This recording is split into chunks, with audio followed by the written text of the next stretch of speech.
In Unreal Engine you can drag out mannequins as a scale reference, but I found a pretty cool trick that when you hit the \, you can bind it to something else, and then you can spawn in a mannequin anywhere you want in your level.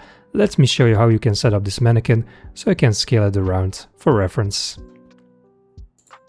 When I hit the \key on my keyboard, right now I see this color grading thing, but we can make this better.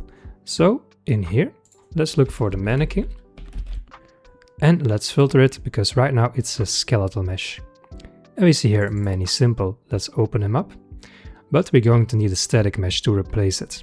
So click make static mesh and choose a place to save it up. And then I can ignore this and I can remove all filters. So then in my content, I see it here, but you can move it anywhere. Then you go here from edit to editor preferences and then look for preview mesh. Now you have the \, but you can bind it to any other key. I also use the /, but you can choose any other key. And in here you have the preview mesh. So click on here, then find your mannequin. And then what you're going to do now is to save it all.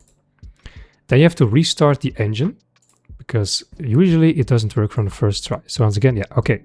So let's restart and I see you again there. And now Unreal Engine is restarted and look who we have here when I hit the / key on my keyboard or the \, and I can move it anywhere. And if I'm farther away from a landscape, let's say that this is a landscape, then I can see how is the scale compared to my mannequin. And then I can look at my guy from all different kind of perspectives, close by, further away, and check the scale of the thing that he is nearby. Well, I hope that helps. I thought it was a pretty cool trick to share.